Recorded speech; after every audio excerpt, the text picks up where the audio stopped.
فرزند زہرا یہ حالات برے ہیں.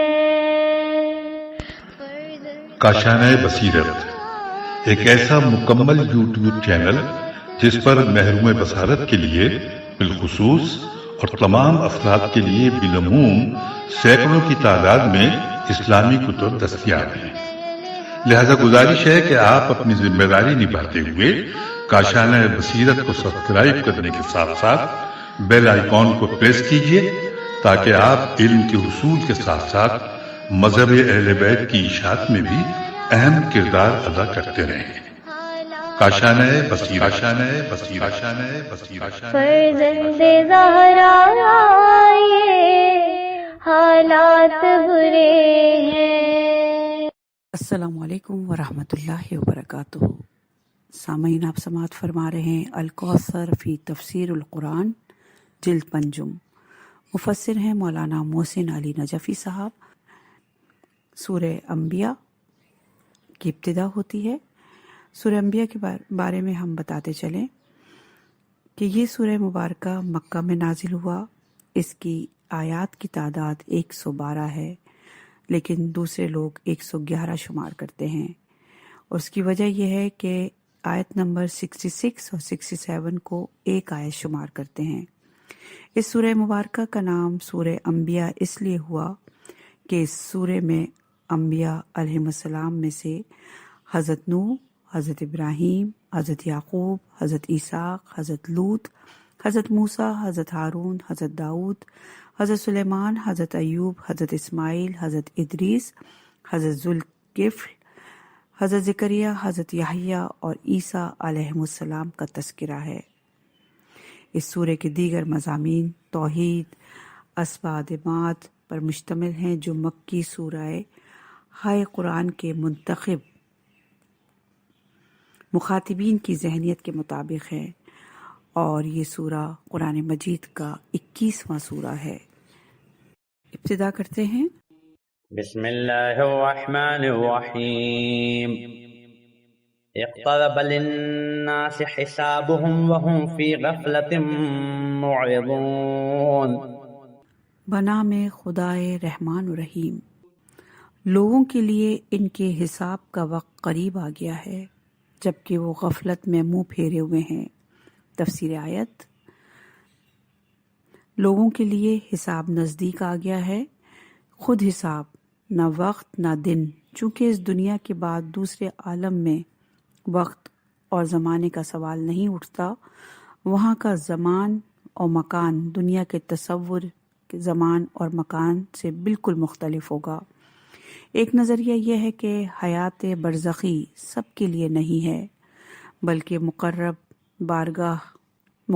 بارگاہ صالحین اور شہداء کے لیے یہ بہت بڑے مجرموں کے لیے برزخ میں عذاب کی زندگی ہے.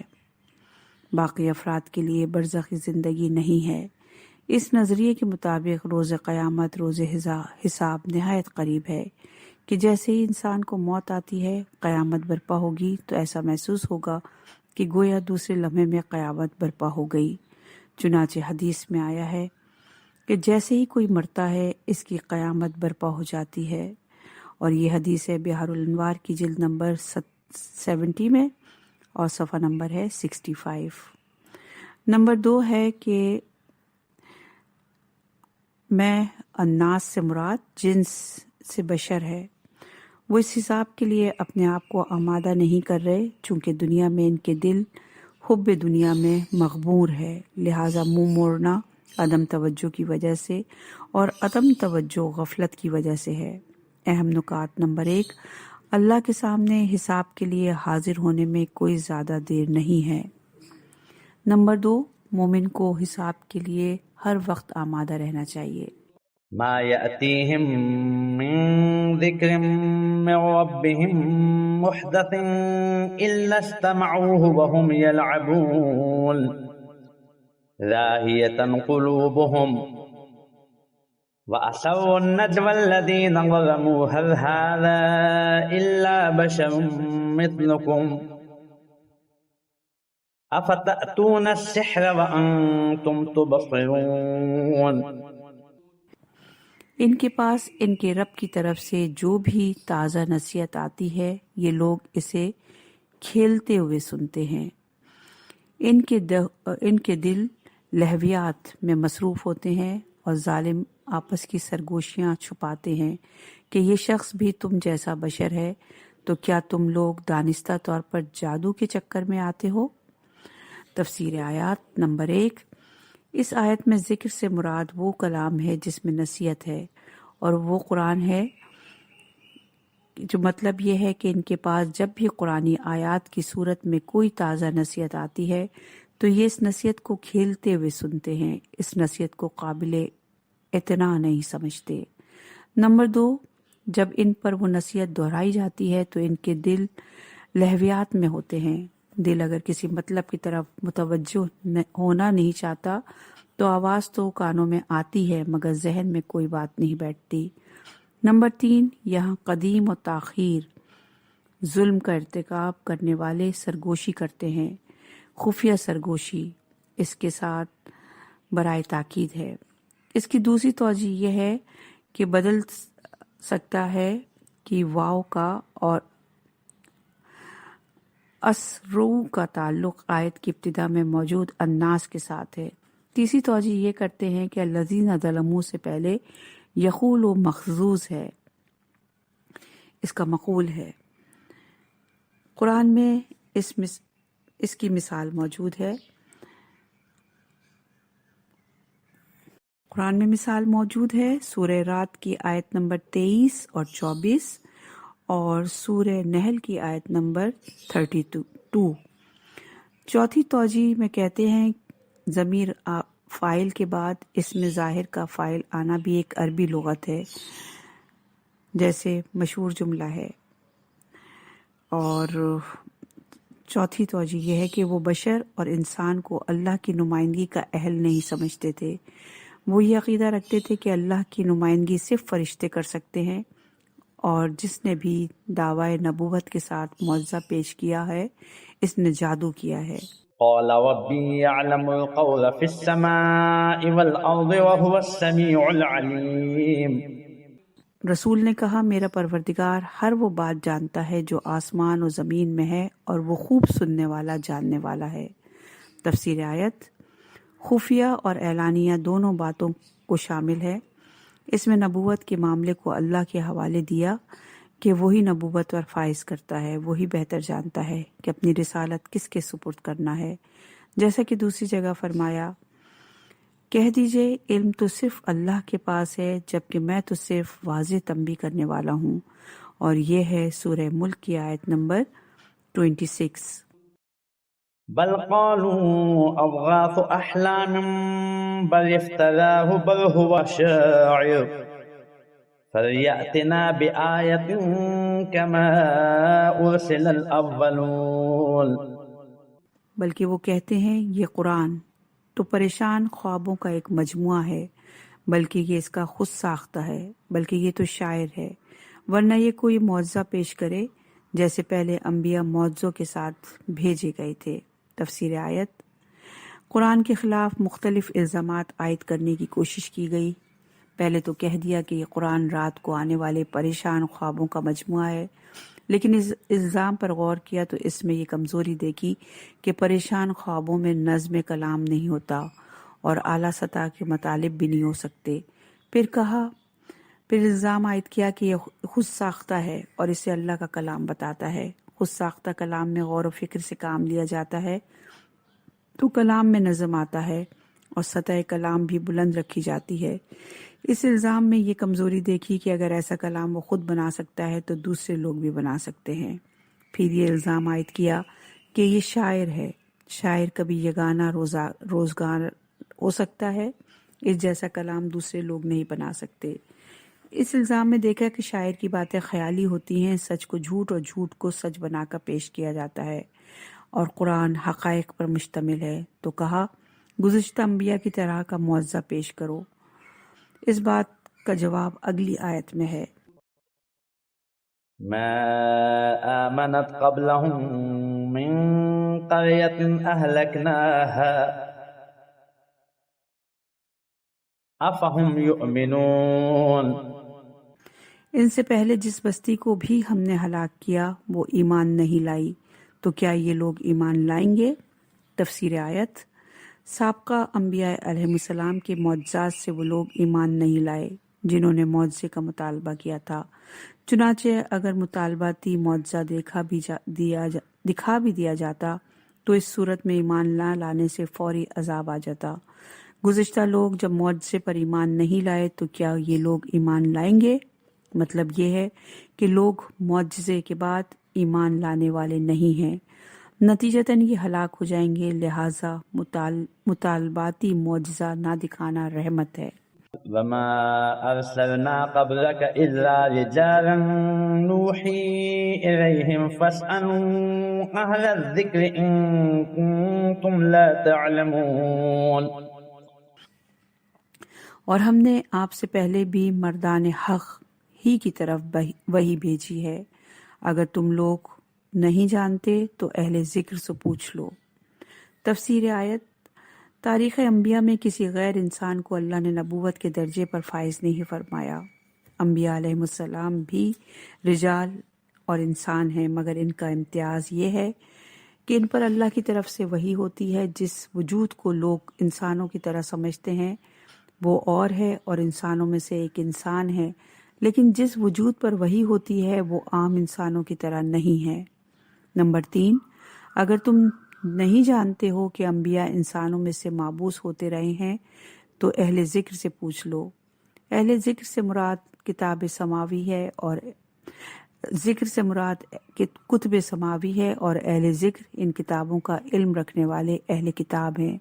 چونکہ مشرکین اور اہل کتاب دونوں رسول اللہ کے خلاف تھے اور اہل کتاب مشرکین کی حمایت کرتے تھے، تو یہاں ان سے کہا گیا کہ خود تمہاری حمایت کرنے والے اہل کتاب سے پوچھ لو کہ ان کے انبیاء رجال تھے یا فرشتے۔ اہل ذکر امام محمد باقر علیہ السلام سے زرارہ نے روایت کی ہے کہ آپ صلی اللہ علیہ وسلم سے فرمایا کہ فرمایا کہ اہل ذکر ہیں۔ آپ صلی اللہ علیہ وآلہ وسلم نے فرمایا کہ ہم اہل ذکر ہیں۔ یہی روایت جابر بن عبداللہ سے بھی منقول ہے۔ ملاحظہ ہو محمد بن مسلم کی روایت تفسیر طبری جلد نمبر 14 اور آیت صفحہ نمبر 69 پر، تفسیر بن کثیر کی دوسری جلد صفحہ نمبر 57، حافظ بن مومن کی تفسیر جو 12 تفاسیر کا خلاصہ ہے، روح المعانی کی جلد نمبر 14 اور صفحہ نمبر 134 پر یہ سب موجود ہے۔ تفسیر اور شان نزول، قرآن کی تفسیر اور شان نزول کے بارے میں یہ بات ہر قاری کے ذہن میں ہونی چاہیے کہ قرآن صرف شان نزول میں محدود نہیں، بلکہ قرآن اپنے لفظی اور تعبیری دائرے میں شان نزول سے وسیع تر ہے۔ چنانچہ اصول تفسیر میں ایک جملہ مشہور ہے، لفظ کے عموم کو اعتبار حاصل ہے، سبب نزول کی خصوصیت کو نہیں۔ اس آیت میں نزول کے اعتبار سے یہ بات ناممکن ہے کہ منکرین رسالت سے کہا جائے کہ اہل بیت رسول سے پوچھ لو، وہ خود رسول کو نہیں مانتے، اہل بیت کو کیسے مان سکتے ہیں؟ لیکن تعبیر کے عموم میں مسلمان بھی شامل ہیں۔ کوئی بات اگر تم نہیں جانتے تو اہل ذکر سے پوچھو۔ قرآن کے ذکر ہونے میں کسی کو کلام نہیں، یہ تو بس ایک نصیحت۔ سورہ یاسین کی آیت نمبر 69 میں ارشاد باری تعالیٰ ہے، یہ تو بس ایک نصیحت کی کتاب اور روشن قرآن ہے۔ اسی طرح اہل بیت علیہ السلام کے عالم قرآن ہونے کی وجہ سے اہل ذکر ان پر صادق آتا ہے۔ اسی طرح اہل بیت علیہ السلام کے رتبے کا کوئی بھی عالم بالقرآن ہو وہ بھی اس کا مصداق بن سکتا ہے۔ یہ دوسری بات ہے کہ اہل بیت علیہ السلام کے رتبے کا کوئی عالم بالقرآن نہیں ہے۔ وما جعلناهم جسدا لا يأكلون الطعام وما كانوا خالدين، اور ہم نے انہیں ایسے جسم نہیں بنایا جو کھانا نہ کھاتے ہوں اور نہ ہی وہ ہمیشہ زندہ رہنے والے تھے۔ تفسیر آیت یہ رد ہے مشرکین کے اس اعتراض کی۔ سورہ فرقان کی آیت نمبر 7 میں اس کا ذکر ہے۔ ہم نے انبیاء علیہ السلام کو ایسے جسد کا مالک نہیں بنایا جو طعام کا محتاج نہ ہو، یعنی ایسا کوئی زندہ جسم نہیں بنایا جو تحلیل نہ ہوتا ہو اور تدارک کے لیے طعام کا محتاج نہ ہو۔ اگر کوئی زندہ جسم تحلیل نہ ہوتا ہو تو اسے خلود حاصل ہوتا ہے اور موت نہ آتی۔ لہٰذا جس طرح جسم کے اجزاء یعنی سیل کی ایک عمر ہے، اسی طرح جسم و جان کے مجموعے انسان کی بھی، خواہ وہ نبی ہی کیوں نہ ہو، ایک عمر معین ہے۔ نبی کے جسم کی تحلیل ہونے اور اس جسم میں موجود روح پر وحی نازل ہونے میں کوئی منافیت نہیں ہے۔ اہم نکات: نمبر 1، ہر ذی روح کا محتاج ہونا اس ذات کے وجود کی دلیل ہے، لوگ جس کے محتاج ہیں۔ ثم صدقناهم الوعد فأنجيناهم ومن نشاء وأهلكنا المسرفين۔ پھر ہم نے ان کے ساتھ وعدہ پورا کیا، پس ہم نے انہیں اور جنہیں ہم نے چاہا بچا لیا اور تجاوز کرنے والوں کو ہلاک کر دیا۔ تفسیر آیت: ان انبیاء کے ساتھ اللہ نے جو وعدہ فرمایا تھا اسے پورا کر دیا۔ وہ وعدہ یہ تھا۔ سورہ صافات کی آیت نمبر 171 سے 173 تک ترجمہ ہے۔ اور بتحقیق ہمارے بندگان مرسل سے ہمارا یہ وعدہ ہو چکا ہے کہ یقیناً وہ مدد کیے جانے والے ہیں اور یقیناً ہمارا لشکر ہی غالب آ کر رہے گا۔ نمبر 2، اس وعدے کے پورے ہونے کا نتیجہ یہی تھا کہ مرسلین کو ان کے ساتھ ان پر ایمان لانے والوں کو نجات مل گئی اور حق سے تجاوز کرنے والے ہلاک ہو گئے۔ لقد انزلنا الیکم کتابا فیہ ذکرکم افلا تعقلون۔ بتحقیق ہم نے تمہاری طرف ایک ایسی کتاب نازل کی جس میں تمہاری نصیحت ہے، تو کیا تم عقل سے کام نہیں لیتے؟ تفسیر آیت: اس قرآن میں تمہاری عزت و شرافت ہے۔ اس کتاب نے تمہیں اقوام عالم میں سر بلند کیا، جبکہ اقوام عالم میں تمہارا کوئی مقام نہ تھا، تمہارا وجود تک محسوس نہ تھا، نہ تمہاری کوئی تاریخ تھی، نہ کوئی تہذیب و تمدن۔ اگر ذکر ہے تو تمہاری جاہلیت، تمہاری وحشی معاشرے، آپس کے قتل و غارت اور بیٹیوں کو زندہ درگور کرنے کا ہے۔ ہم نے ایک کتاب تمہاری طرف نازل کی جس نے نہ صرف تمہیں تہذیب سکھائی بلکہ تم اس قابل ہو گئے کہ دنیا کو تہذیب و تمدن کا درس دے سکو۔ چنانچہ دنیا نے تم سے تہذیب سیکھی اور انسان کو انسانی قدروں سے آگاہ کیا۔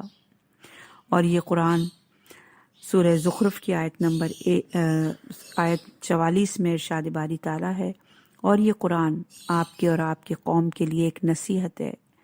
دوسری تفسیر یہ ہو سکتی ہے کہ اس قرآن میں تمہاری نصیحت ہے جس سے تم انسانی اخلاق اور اقدار کے مالک بن سکتے ہو۔ بعض نے کہا اس قرآن میں حسن ذکر ہے۔ وَكَمْ قَصَمْنَا مِنْ قَرْيَةٍ كَانَتْ ظَالِمَةً وَأَنشَأْنَا بَعْدَهَا قَوْمًا آخَرِينَ فَمَا أَحَسُّوا بَأْسَنَا إِذَا هُمْ مِنْهَا يَرْكُضُونَ لَا تَرْكُضُوا وَارْجِعُوا إِلَى مَا أُتْرِفْتُمْ فِيهِ وَمَسَاكِنِكُمْ لَعَلَّكُمْ تُسْأَلُونَ قالوا يا ويلنا إنا كنا ظالمين فما زالت تلك دعواهم حتى جعلناهم حصيدا خامدين۔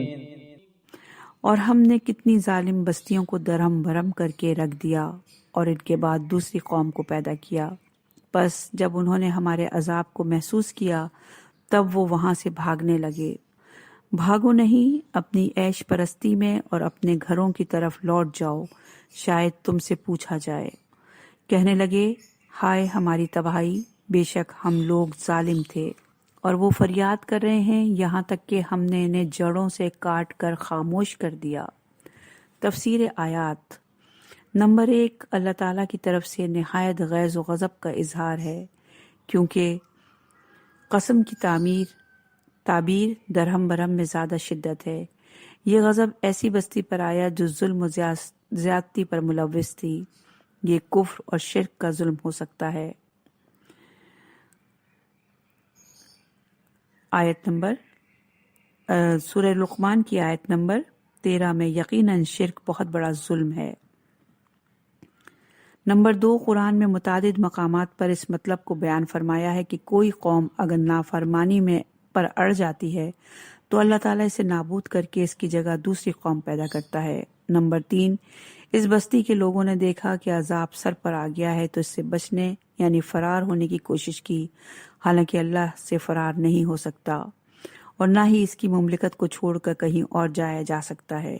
نمبر 4، ندا آتی ہے فرار نہ ہو، اب جائے فرار تمہیں نہیں ملے گی۔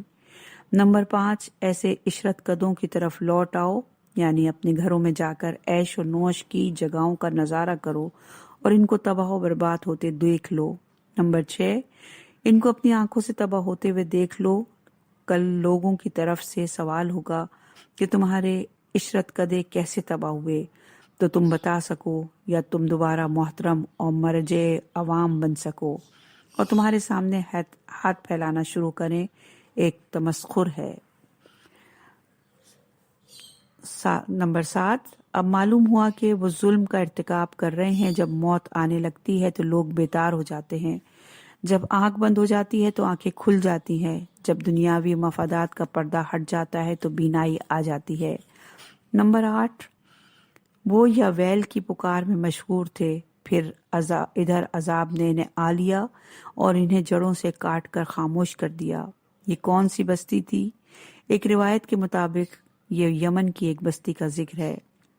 اہم نکات۔ نمبر 1، اللہ تعالیٰ احیاء دین کے لیے کسی ایک قوم پر انحصار نہیں فرماتا۔ نمبر 2، اللہ سے فرار ہونے کا کوئی راستہ نہیں ہے۔ وما خلقنا السماء والأرض وما بينهما لاعبين لو أردنا أن نتخذ لهوا لاتخذناه من لدنا إن كنا فاعلين۔ اور ہم نے اس آسمان اور زمین پر جو کچھ ان دونوں کے درمیان ہے کو بیہودہ خلق نہیں کیا۔ اگر ہم کھیل کا ارادہ کرتے تو ہم اسے اپنے پاس سے بنا لیتے۔ اگر ہم ایسا کرنے والے ہوتے تو تمہیں خلق کرنے کی کیا ضرورت تھی؟ تفسیر آیات۔ آسمان و زمین کو اللہ تعالیٰ نے ایک واقعی مقصد کے لیے بنایا ہے۔ اس واقعے اور حقیقت کے تحت ہر ایک کو بروز حساب اپنے اعمال کا جواب دینا ہوگا۔ نمبر 2، اگر ہم کسی قسم کا کھیل اور لاہ و لعب کرنا چاہتے تو اس کام کے لیے کسی تخلیق کی ضرورت پیش نہ آتی، بلکہ یہ کام اپنے پاس سے کر لیتے۔ نمبر 3 کے معنی میں بعض نے کہا کہ یہ کام مرحلہ ذات سے لیتے، مرحلہ خلق کی نوبت نہ آتی۔ بعض دیگر مفسرین نے فرمایا یعنی من اہل سما لا من اہل الارض۔ یہ قول قابل قبول نہیں ہے چونکہ آیت میں آسمان کو بھی عدم لغو میں شامل فرمایا ہے۔ اسی طرح یہ بھی درست نہیں ہے، مگر لدانا سے ذات مراد لینا بھی بعید معلوم ہوتا ہے، لہٰذا ممکن ہے مراد یہ ہو کہ اگر ہم نے لغو کرنا ہوتا تو عالم خلق کرنے کے ذریعے ایسا کرنا ضروری نہ تھا، بلکہ تخلیق کے علاوہ دیگر عالموں سے بھی جو ہمارے پاس موجود ہیں یہ کام لیتے، چونکہ اللہ کے پاس جو مستور ہے وہ اس موجودہ کائنات میں منحصر نہیں ہے۔ اہم نکات۔ نمبر 1، کائنات ایک مقصد کی طرف رواں دواں ہے۔ بل نقذف بالحق على الباطل فيدمغه فإذا هو زاحق ولكم الويل مما تصفون۔ بلکہ ہم باطل پر حق کی چوٹ لگاتے ہیں جو اس کا سر کچل دیتا ہے اور بادل مٹ جاتا ہے، اور تم پر تباہی ہو ان باتوں کی وجہ سے جو تم بناتے ہو۔ تفسیر آیات۔ یہ کائنات لغو اور بے مقصد نہیں ہے بلکہ واقعیت پر مشتمل مقصد کی طرف رواں دواں ہے۔ وہ واقعیت اور حق اللہ کے دربار میں حاضر ہونا ہے۔ دوسرے لفظوں میں یہ کائنات اپنے کمال کی طرف رواں دواں ہے اور اس کا منتہائی مقصد لقائے رب ہے۔ نمبر 1، کائنات لغو نہیں ہے، یہ حق پر مبنی ہے۔ حق اسے کہتے ہیں جو ثبات رکھتا ہو، اور جو ثبات نہیں رکھتا وہ باطل ہے۔ مثلاً آپ کی بات امر واقع کے مطابق ہو تو اس واقع کو حق اور آپ کی بات کو سچ کہتے ہیں، اور اگر آپ کی بات واقع کے مطابق نہیں ہو تو آپ کی بات کو جھوٹ اور غیر واقع کو باطل کہتے ہیں۔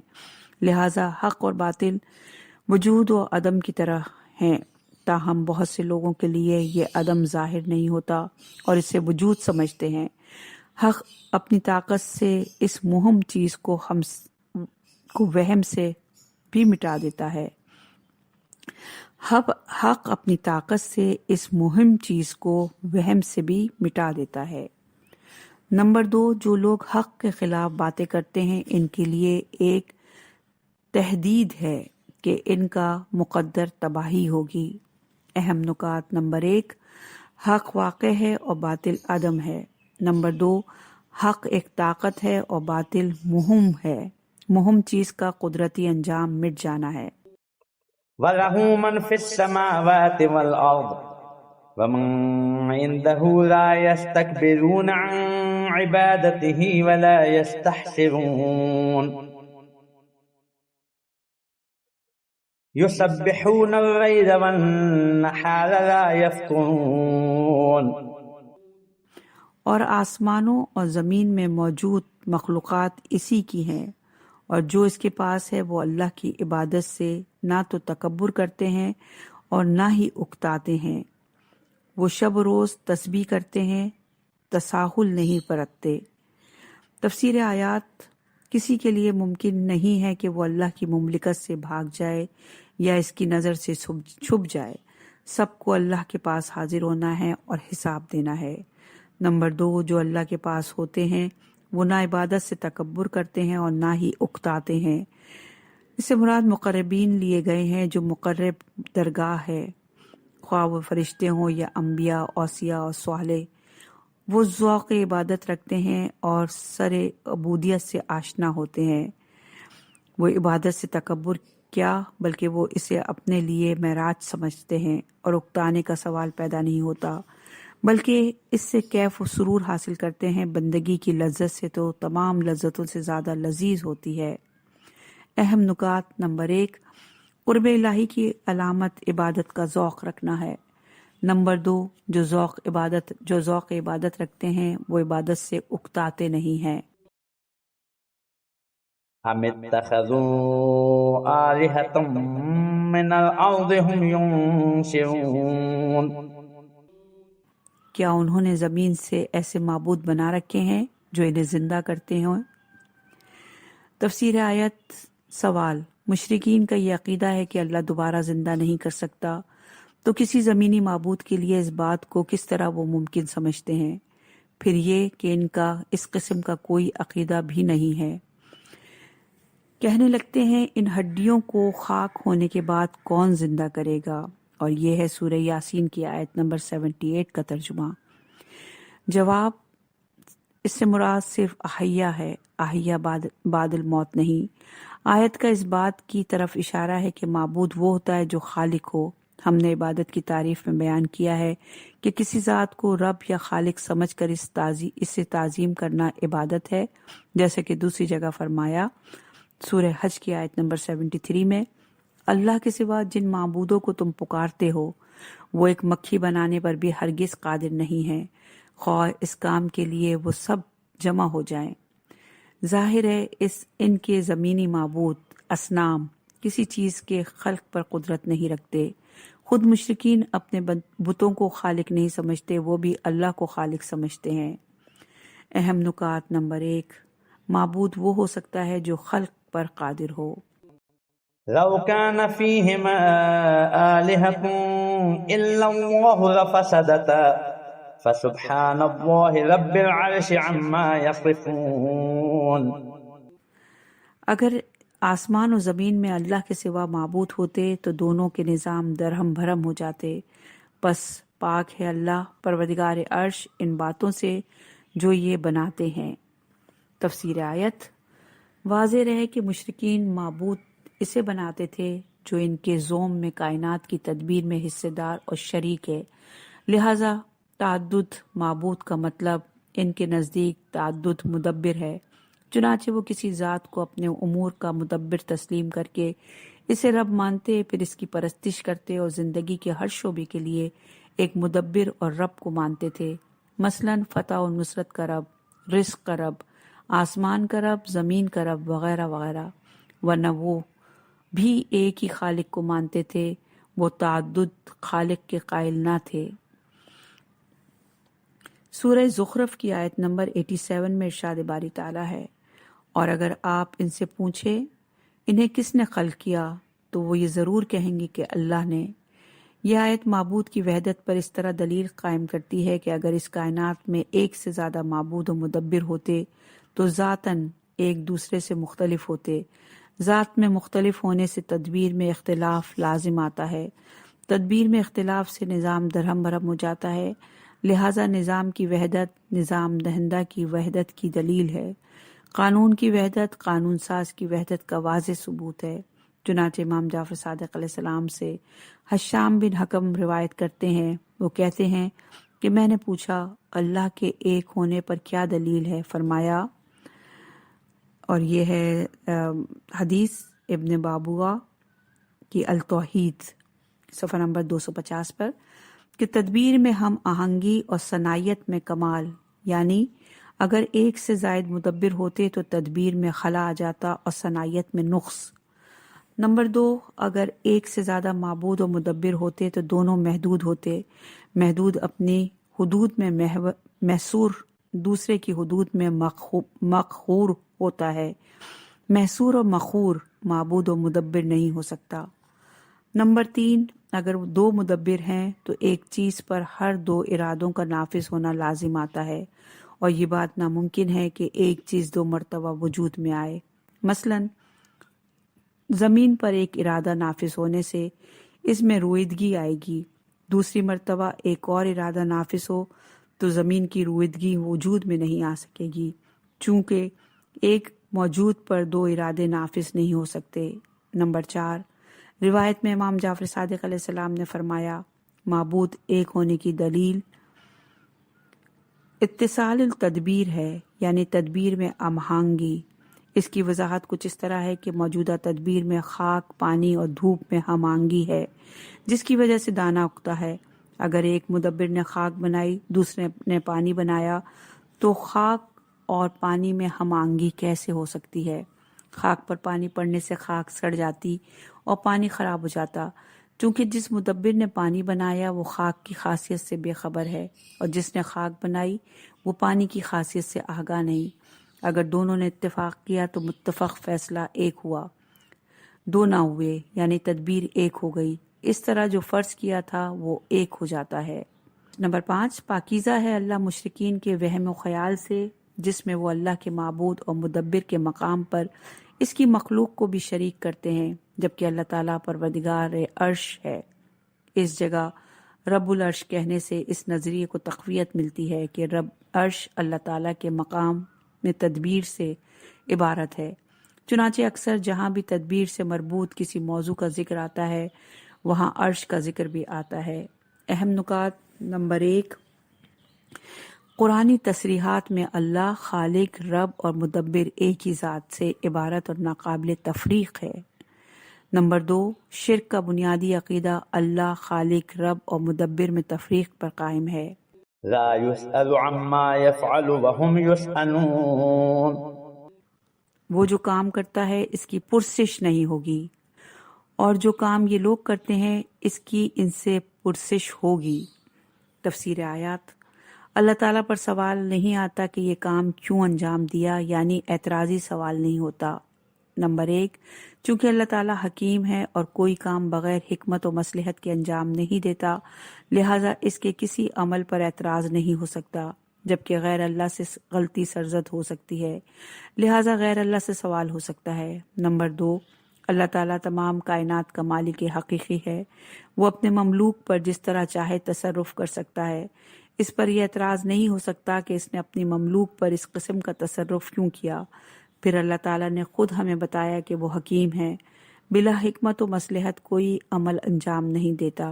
کیا اللہ تعالیٰ کے افعال کسی غرض و غایت کے تابع ہیں؟ اشاعرہ اہل سنت کا موقف یہ ہے کہ اللہ تعالیٰ کے افعال کسی غرض و غایت اور مصلحت اور حکمت کے تابع نہیں ہے، وہ فاعل الخیر اور الشر ہے۔ اللہ اپنے اعمال کی انجام دہی میں کسی غرض و غایت اور حکمت و مصلحت کا محتاج نہیں ہے، اس لیے اللہ کے افعال کے بارے میں سوال نہیں ہو سکتا۔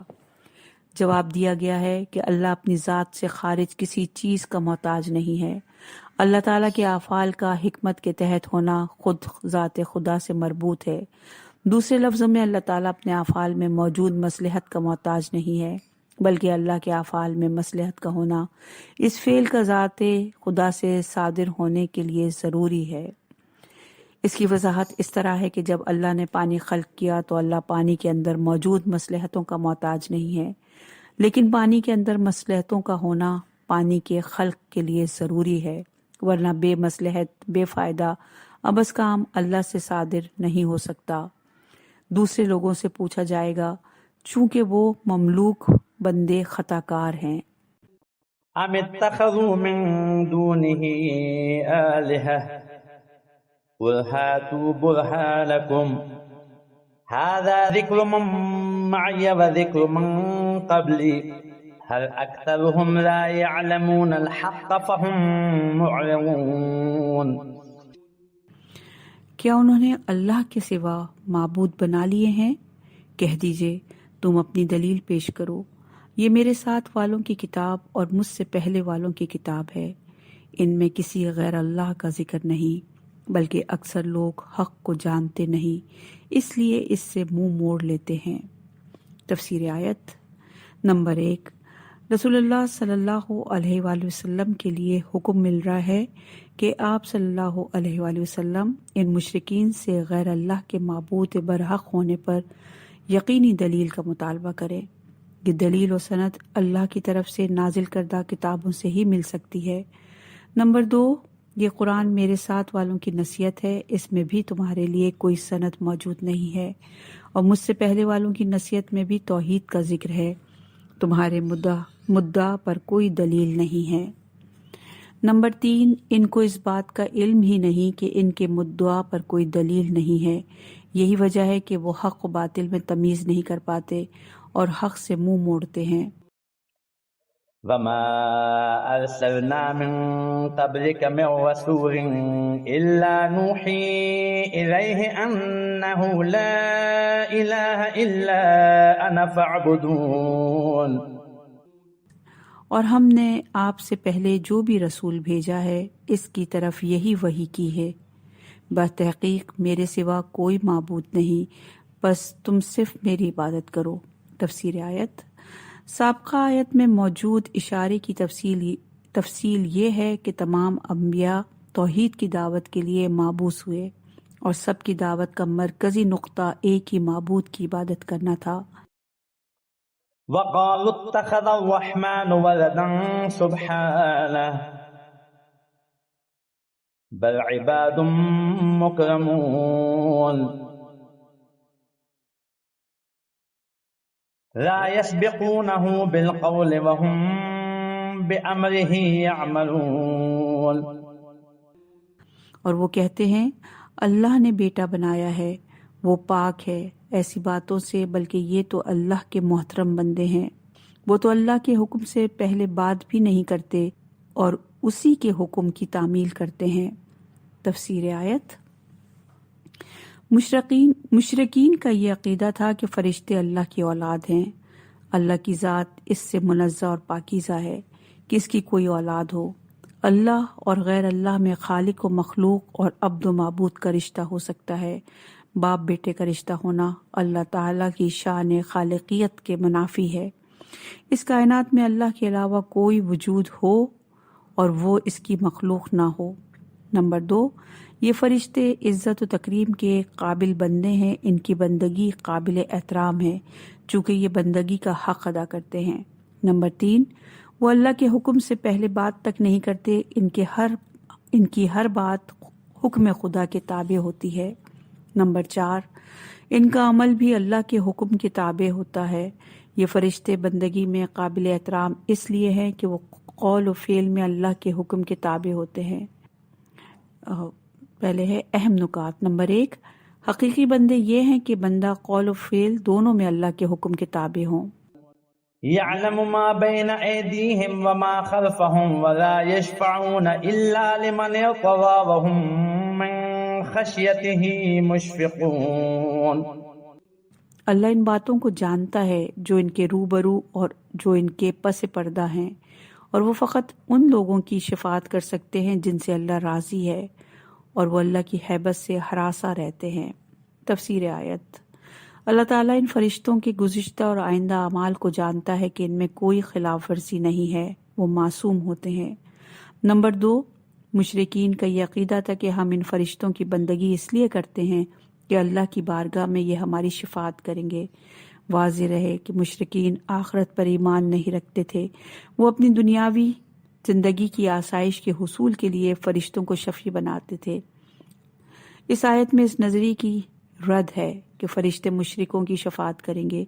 فرمایا وہ صرف ان لوگوں کی شفاعت کریں گے جن سے اللہ راضی ہے، اللہ مشرکین سے راضی نہیں ہو سکتا۔ اس آیت میں فرشتوں کی شفاعت کی نفی نہیں فرمائی، مشرکین کے لیے شفاعت ملنے کی نفی فرمائی ہے۔ نمبر 3، اور وہ فرشتے خوف خدا کی وجہ سے ہراساں رہتے ہیں۔ شفق اس خوف کو کہتے ہیں جس کے ساتھ ہمدردی اور نصیحت کا امتزاج ہوتا ہے۔ شفیق وہ ہے جو کسی پر مہربانی کی وجہ سے اس کے بارے میں خوف کرے کہ بچہ کہیں گر نہ جائے، چوٹ نہ لگ جائے۔ فرشتے خوف خدا کی وجہ سے اپنے آپ کو ہلاکت سے بچا رہے ہوتے ہیں، اسی شفقیت کی بنا پر فرشتے معصوم ہوتے ہیں۔